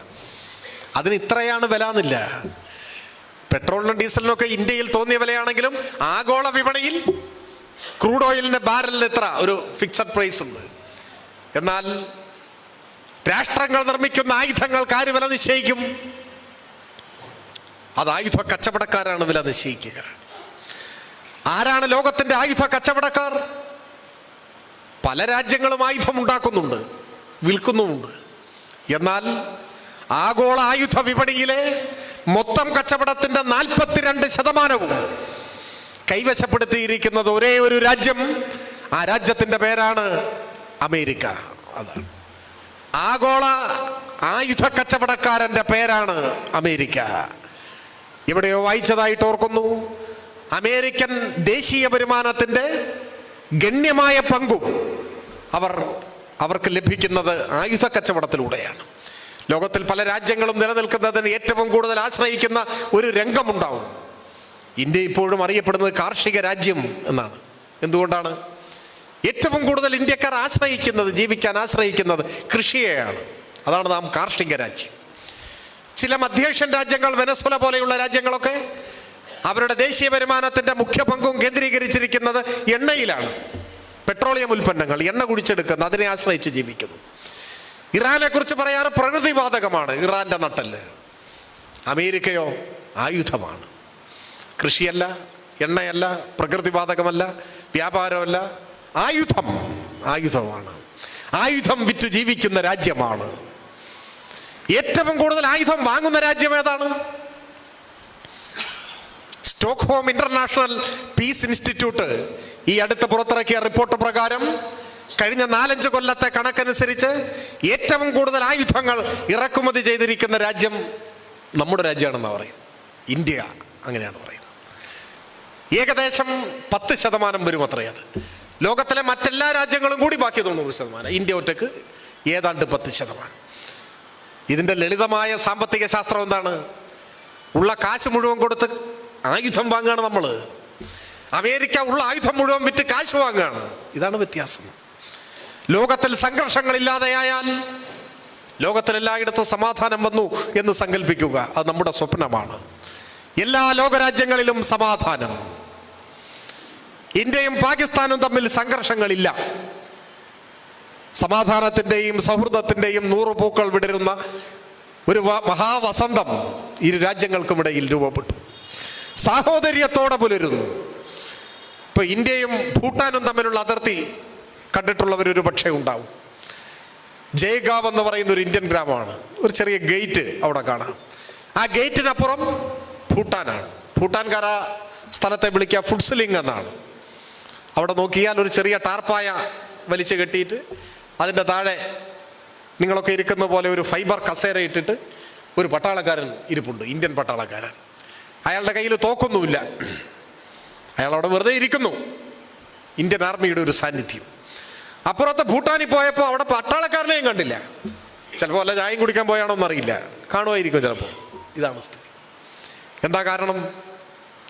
ഒരു സംഘർഷവുമില്ല, നല്ല സമാധാനം.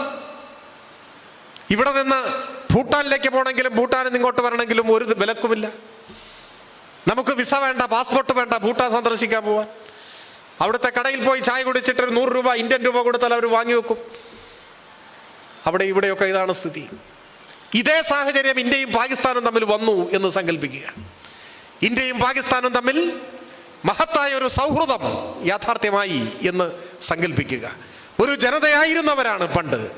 സാഹോദര്യത്തോടെ അങ്ങനെ ഒരു സാഹചര്യം വന്നാലോ പിന്നെ കോടാനുകോടികൾ ചെലവഴിച്ച് പട്ടാളത്തിന്റെ വിന്യാസം വേണ്ട, ആയുധ സംവിധാനങ്ങൾ വേണ്ട.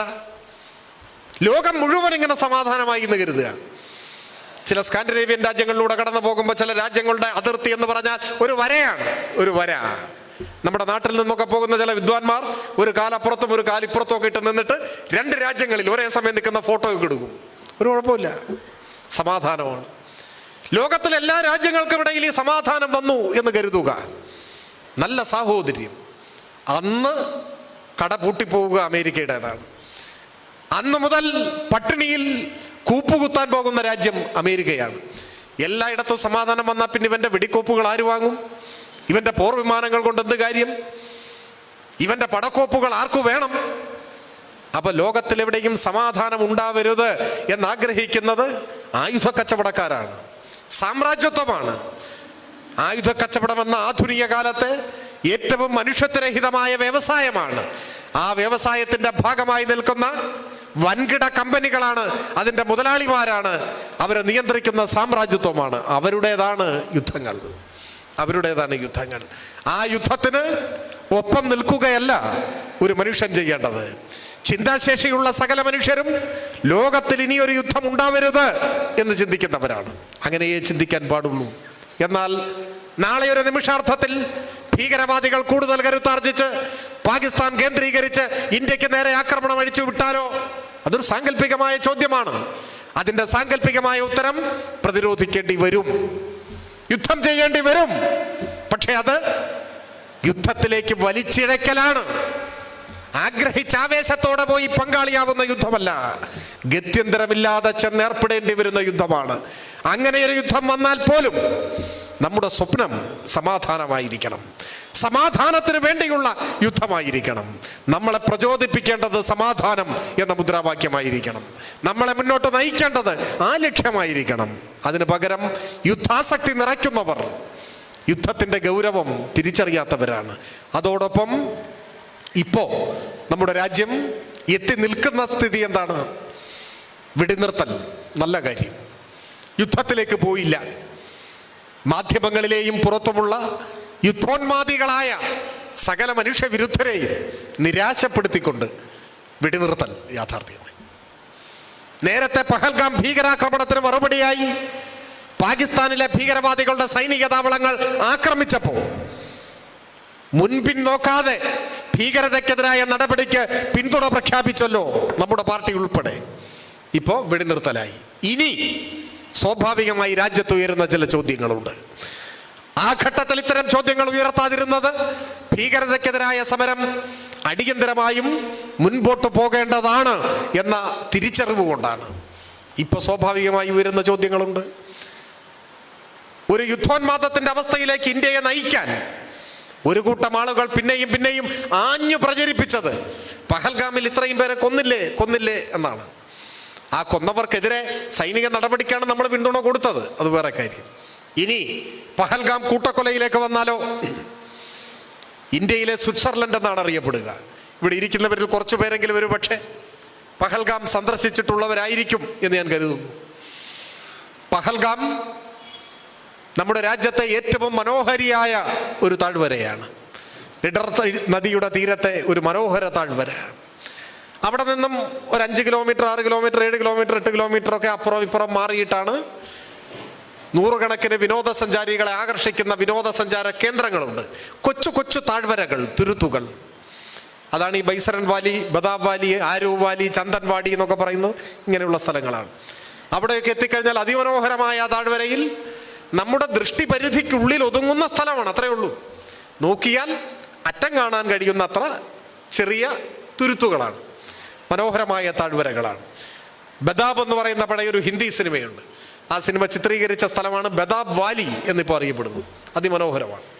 ഈ ബദാബ് വാലിക്കും ചന്ദൻവാടിക്കും ഒക്കെ ഉള്ളൊരു ഗുണം, അവിടെ വരെ നിങ്ങൾക്ക് കാറിൽ പോകാം, സ്ഥലം വരെ പോകാൻ പറ്റും. എന്നാൽ ഭീകരർ ആക്രമണം അഴിച്ചുവിട്ട ബൈസരൻ വാലി നിങ്ങൾക്ക് കാറിൽ പോകാൻ പറ്റില്ല. താഴ്വരയിൽ വാഹനം നിർത്തിയ ശേഷം ദുഷ്കരമായ പാതയിലൂടെ ആയാസപ്പെട്ട് നടക്കണം, അല്ലെങ്കിൽ കുതിരയുടെ പുറത്ത് പോകണം. അങ്ങനെ പോയാൽ മാത്രമേ ഇവിടെ എത്തിച്ചേർന്നാൽ അതിമനോഹരമായൊരു ദുരന്തം. അവിടെയാണ് 26 പേരെ നിഷ്ഠൂരമായി വധിച്ചത്. ഇവിടെ ഉയരുന്ന ചോദ്യം ഞാനിപ്പോഴും ഓർക്കുന്നു. ആദ്യമായി പഹൽഗാമിലേക്ക് പോകുമ്പോൾ, ശ്രീനഗറിൽ നിന്നും പഹൽഗാമിലേക്ക് നാം യാത്ര ചെയ്യുമ്പോൾ മനോഹരമായ കുറേ ഗ്രാമങ്ങളിലൂടെയാണ് കടന്നു പോവുക. ഇന്ത്യയുടെ കുങ്കുമപ്പാടം എന്നറിയപ്പെടുന്ന പാമ്പോറ നമ്മൾ കടന്നു പോകുന്ന ഒരു ഗ്രാമമാണ്. ഗോറിപ്പോറ, അവന്തിപ്പോറ, പുൽവാമ, അനന്തനാഗ്, അങ്ങനെ കടന്നാണ് നാം പഹൽഗാമിലെത്തുക. ഇവിടെയെല്ലാം ഒരു 100 മീറ്റർ 200 മീറ്റർ ഇടപെട്ട് സായുധരായ പട്ടാളക്കാർ നിൽക്കും. റോഡിൻ്റെ സൈഡിൽ അവരുണ്ടാവും. ഓരോ സൈനികനെയും മറികടന്നാണ് നമ്മളിങ്ങനെ യാത്ര മുൻപോട്ട് പോകുക. നേരത്തെ ഞാൻ സൂചിപ്പിച്ച വിനോദസഞ്ചാര കേന്ദ്രങ്ങളിലെല്ലാം പട്ടാളം ഉണ്ടാവും, സായുധ സൈന്യം അവിടെ എല്ലാം ഉണ്ട്. എന്തിനാണ് ഇത്രയും പട്ടാളം? മറ്റൊന്നുമല്ല, ഈ പഹൽഗാമിൽ ഇതിനു മുൻപ് ഭീകരർ വന്നിട്ടുണ്ട്. വിദേശ വിനോദസഞ്ചാരികളെ അന്ന് തട്ടിക്കൊണ്ടുപോയി ഓരോരുത്തരെയായി കൊന്നു. അതാണ് നമ്മുടെ അനുഭവം. ഇന്ത്യയുടെ പ്രകൃതി ഭംഗി ആസ്വദിക്കുവാൻ, ഇന്ത്യയിലെ സ്വിറ്റ്സർലൻഡ് കാണാൻ ലോകത്തിന്റെ പല ഭാഗങ്ങളിൽ നിന്നും സഞ്ചാരികൾ ഒഴുകിയെത്തുന്ന ആ പഹൽഗാമിൽ ഭീകരവാദികൾ കടന്നു വന്ന് വിനോദസഞ്ചാരികളെ തട്ടിക്കൊണ്ടുപോയി കൊന്നുകളഞ്ഞു. അത് നമുക്കുള്ളൊരു പാഠമായിരുന്നു. നാം ജാഗ്രത പാലിച്ചു. അവിടങ്ങളിലെല്ലാം ഈ സുരക്ഷ ഏർപ്പെടുത്തി. ഒരിക്കൽ കൂടി ഇത്തരമൊരു ആക്രമണം ആവർത്തിക്കാതിരിക്കാനുള്ള ജാഗ്രത, അതാണ് അവിടെ ഉണ്ടായിരുന്നത്. എപ്പോൾ നിങ്ങൾ പോയാലും ഈ പട്ടാളത്തിൻ്റെ സാന്നിധ്യം അവിടെ ഉണ്ടാകും. എന്നാൽ ഒരു മലയാളി ഉൾപ്പെടെ 26 പേർ കൊല്ലപ്പെട്ട ഭീകരാക്രമണം നടന്നപ്പോൾ ബൈസരൻ വാലിയിൽ ഒരൊറ്റ പട്ടാളക്കാരനുണ്ടായിരുന്നില്ല. എന്തു സംഭവിച്ചു? എന്തുകൊണ്ടാണ് സൈനിക സാന്നിധ്യം ഇല്ലാതെ പോയത്? ടിക്കറ്റ് വാങ്ങിയിട്ടാണ് ആളുകളെ അകത്തേക്ക് കടത്തിവിടുന്നത്. അവരുടെ ജീവന് സുരക്ഷിതത്വം നൽകാനുള്ള ഉത്തരവാദിത്വം നമുക്കില്ലേ? എന്താണ് സംഭവിച്ചത്? പിന്നെ നേരത്തെ സൂചിപ്പിച്ചു, അവിടേക്ക് വരണമെങ്കിൽ നടന്നു വരണം, അല്ലെങ്കിൽ കുതിരപ്പുറത്ത് വരണം. അപ്പൊ ഈ ഭീകരവാദികളും അങ്ങനെയാണ് അവിടെ വരിക. അല്ലാതെ അവർക്ക് ആകാശത്തൊന്ന് പൊട്ടി വീഴാൻ പറ്റില്ല. കിലോമീറ്ററുകൾ താണ്ടി പഹൽഗാമിലെത്തി ബൈസരൻ വാലിയിലേക്ക് കിലോമീറ്ററുകൾ നടന്നു വന്നു സായുധരായ ഭീകരവാദികൾ. കൂട്ടക്കൊല നടത്തിയ ശേഷം അതേപോലെ നടന്നുപോയി. നമുക്ക് പിടിക്കാൻ കഴിഞ്ഞില്ല. ഈ സുരക്ഷാ വീഴ്ചയ്ക്ക് മറുപടി പറയണ്ടേ? മുൻപ് വിനോദസഞ്ചാരികളെ തട്ടിക്കൊണ്ടുപോയി കൊന്ന അനുഭവമുള്ളിടത്ത് എന്തുകൊണ്ട് സുരക്ഷ ഒരുക്കിയില്ല? മറുപടി പറയണ്ടേ? ഇന്ത്യ ഗവൺമെന്റ് വിശദീകരിക്കണ്ടേ? ഇന്ത്യയിലെ പൗരന്മാരുടെ ജീവന് നിങ്ങൾ എന്ത് വില നൽകി? ആ ചോദ്യത്തിന് മറുപടി പറയാനുള്ള ഉത്തരവാദിത്വം ഇന്ത്യ ഗവൺമെന്റിനില്ലേ? ഒപ്പം ഈ കൂട്ടക്കൊല നടത്തിയ ഭീകരവാദികളെ എന്തു ചെയ്തു? അവരെ പിടികൂടാൻ കഴിഞ്ഞു? അവരെ കൈമാറണമെന്ന് പാകിസ്ഥാനോട് ആവശ്യപ്പെട്ടോ? എന്ത് നിലപാടാ കാര്യത്തിൽ സ്വീകരിച്ചു? ഇപ്പൊ വെടിനിർത്തൽ സ്വാഗതം ചെയ്യുന്നു, സമാധാനം ഉണ്ടാവണം. എന്നാൽ വെടിനിർത്തുന്നതിന് മുമ്പ് തന്നെ അമേരിക്കൻ പ്രസിഡന്റ് ട്വീറ്റ് ചെയ്യുന്നു, ഞാൻ ഇടപെട്ടൊക്കെ സബൂറാക്കി എന്നാണ്. മലബാറിൽ അങ്ങനെ പറയാ, ഒക്കെ കോംപ്രമൈസ് ആക്കി എന്ന് പറയും. മറ്റേ സിനിമയിൽ പറഞ്ഞാൽ കോംപ്ലിമെന്റ്സ് ആക്കി, എല്ലാം ആക്കി. അതിന് നീ ആരടാ എന്ന് ചോദിക്കാൻ കഴിയണ്ടേ ഇന്ത്യക്ക്? പണ്ടങ്ങനെ ചോദിച്ചിട്ടുണ്ട്. വിവിധ സന്ദർഭങ്ങളിൽ അമേരിക്ക ഇടപെടാൻ ശ്രമിച്ചപ്പോൾ മൂന്നാം കക്ഷിയുടെ ഇടപെടൽ പാടില്ല എന്ന നിലപാട് സ്വീകരിച്ചു ഇന്ത്യ. ഇന്ത്യക്കും പാകിസ്ഥാനും ഇടയിലുള്ള പ്രശ്നങ്ങൾ ഇരു രാഷ്ട്രങ്ങളും തമ്മിൽ ചർച്ച ചെയ്യേണ്ടതാണ്. അതാണ് നമ്മുടെ നിലപാട്. അത് ഷിംല കരാറിന്റെ അടിസ്ഥാനത്തിൽ മറ്റു ചില കൂടിയാലോചനകളുടെ ഭാഗമായി ഒക്കെ ഇന്ത്യയും പാകിസ്ഥാനും തമ്മിൽ പരസ്പരം ചർച്ച ചെയ്ത് പരിഹരിക്കുക. ഇതാണ് സ്വാതന്ത്ര്യ ലബ്ധി മുതൽ ഇങ്ങോട്ട് പിന്തുടരുന്ന നമ്മുടെ നയം. ഒരു മൂന്നാം കക്ഷി അതിനിടയിൽ കൊണ്ടുപോയി ഇടപെടിക്കാൻ നമ്മൾ ശ്രമിച്ചിട്ടില്ല. എന്തുകൊണ്ടാണ് ശ്രമിക്കാത്തത്? അന്തസ്സുള്ള ഒരു രാജ്യവും സമ്മതിക്കില്ല. അതൊരു രാഷ്ട്രത്തിന്റെ പരമാധികാരത്തെ ചോദ്യം ചെയ്യലാണ്. ഇന്ത്യയുടെ പരമാധികാരത്തെ ആ അർത്ഥത്തിൽ അമേരിക്ക ചോദ്യം ചെയ്തിരിക്കുന്നു. പറയണ്ടേ മറുപടി? നമ്മൾ അനുവദിച്ചോ? അനുവദിച്ചെങ്കിൽ ഏത് സാഹചര്യത്തിൽ? ഇന്ത്യയിലെ ജനങ്ങളുടെ മുൻപാകെ വിശദീകരിക്കണ്ടേ? ഇപ്പോഴും ഇരുട്ടിൽ തപ്പിക്കൊണ്ടിരിക്കുകയല്ലേ? ഈ ചോദ്യങ്ങൾ പ്രസക്തമാണ്. ഒപ്പം 2016 നവംബർ 8 ഇന്ത്യൻ പ്രധാനമന്ത്രി ഒരു പ്രസ്താവന നടത്തി. 500-ന്റെയും 1000-ന്റെയും നോട്ടുകൾ നിരോധിച്ചു. എല്ലാവരും ഓർക്കുന്നുണ്ടാവും. അന്നെന്താ RSS പ്രചാര കേന്ദ്രങ്ങൾ രാജ്യമാകെ പ്രചരിപ്പിച്ചുകൊണ്ടിരിക്കുന്നത്? ഈ നടപടി ഭീകരവാദത്തെ തുടച്ചു നീക്കാനാണ്. ഇനി ഭീകരവാദികൾ ശ്വാസം മുട്ടിച്ചാവും. ഇവർ പറയുന്നത് കേട്ടാൽ തോന്നുക 1000-ന്റെ 500-ന്റെ നോട്ടില്ലെങ്കിൽ ഭീകരവാദികളെല്ലാം മരിച്ചു പോകുന്നതാണ്. ഭീകരവാദത്തെ തുടച്ചു നീക്കാനുള്ള നടപടിയാണ് എന്നാണ് വിശദീകരിച്ചത്. രാജ്യത്തിന് മേൽ വിവരിക്കാനാവാത്ത കഷ്ടനഷ്ടങ്ങൾ ഉണ്ടാക്കിയ ആ നടപടി ഭീകരവാദത്തെ തുടച്ചു നീക്കാൻ ഉതകിയോ? ആ ചോദ്യം ഉയരണ്ടേ? ആ നടപടിയുടെ ഭാഗമായി ഭീകരവാദത്തിന് എന്തെങ്കിലും കുറവുണ്ടായോ? അതൊരു ഭ്രാന്തൻ നടപടിയായിരുന്നുവെന്ന് ഇനിയെങ്കിലും സമ്മതിക്കണ്ടേ?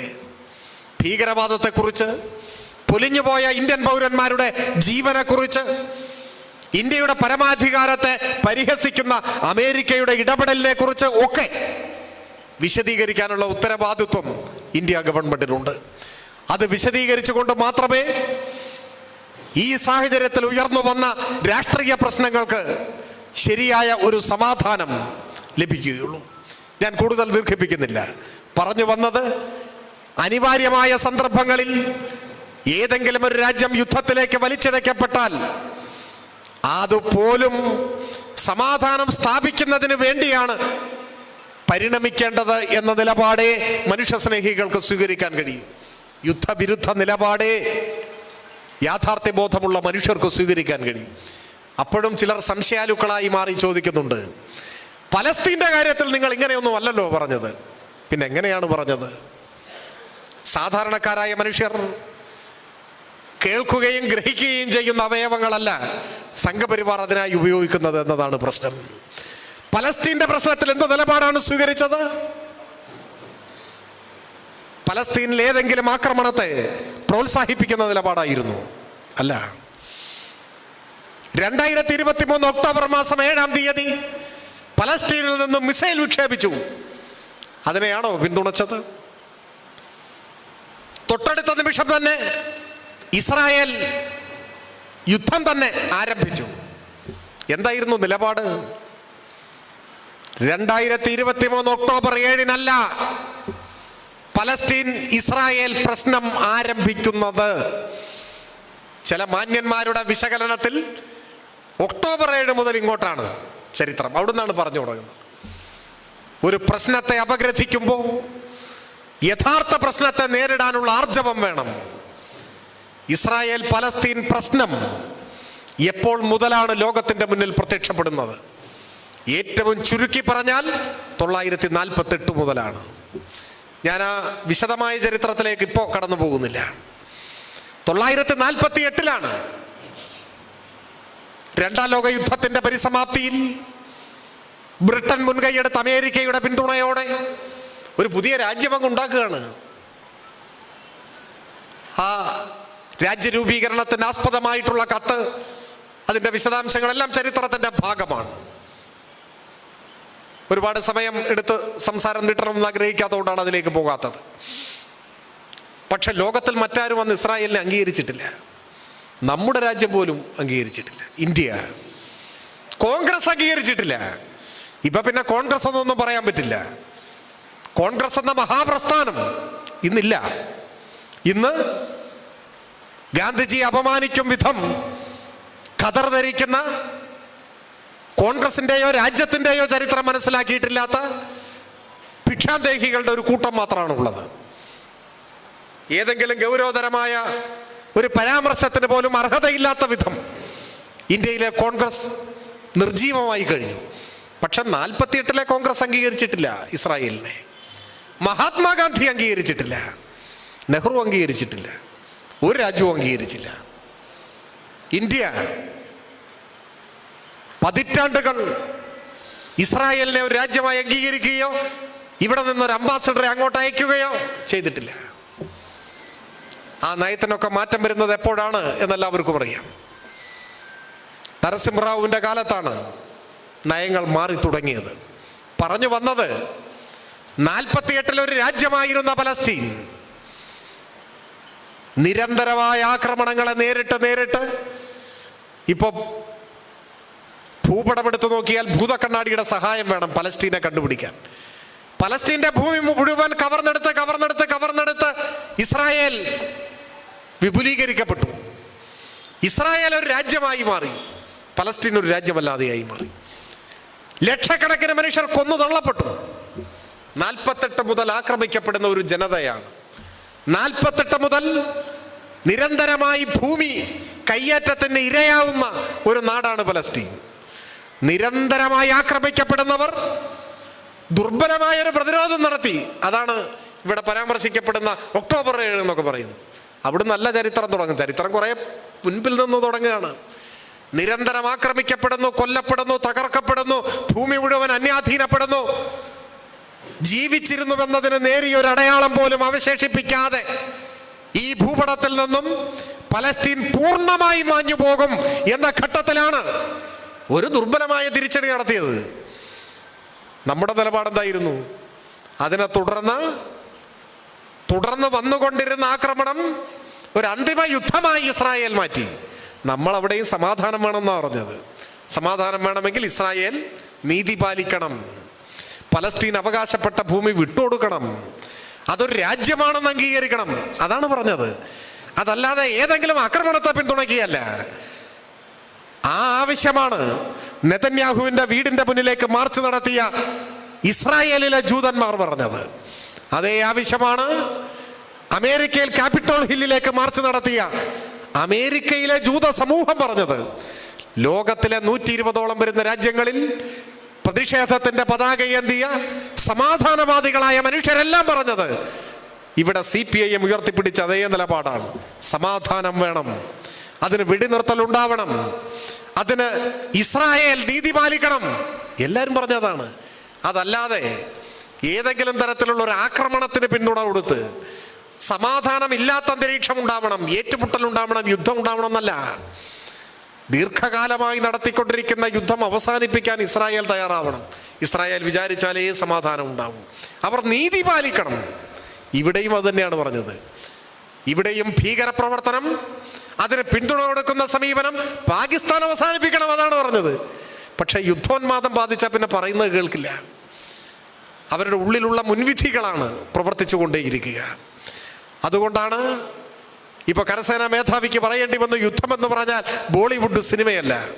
ഇനി അയാളുടെ ഗതി എന്താവുമെന്നാണ് ഞാൻ ആലോചിക്കുന്നത്. ഉന്മാദം ബാധിച്ച ഒരു ജനതയുടെ മുൻപിൽ നിങ്ങൾക്ക് സമാധാനത്തെക്കുറിച്ച് സംസാരിക്കാനാവില്ല. ഇതൊരു മാനസികാവസ്ഥയാണ്, അത് ഹിംസയുടെ പ്രകടനമാണ്. നാം മാനവരാശിയുടെ നിലനിൽപ്പിനെ കരുതി ലോകം നാളെയും നിലനിൽക്കണം എന്ന ആഗ്രഹത്തെ മുൻനിർത്തി മനുഷ്യർ കൂടുതൽ സമാധാനത്തിൻ്റെ, സഹവർത്തിത്വത്തിൻ്റെ, അഹിംസയുടെ ആശയങ്ങളെ ഉയർത്തിപ്പിടിക്കാൻ പ്രേരിപ്പിക്കുകയാണ് വേണ്ടത്. ലോകം മുഴുവൻ സമാധാനത്തിൻ്റെ പാതയിൽ നിലനിന്നാൽ മാത്രമേ മനുഷ്യരാശിക്ക് നിലനിൽപ്പുള്ളൂ എന്ന് മനസ്സിലാക്കുകയാണ് വേണ്ടത്.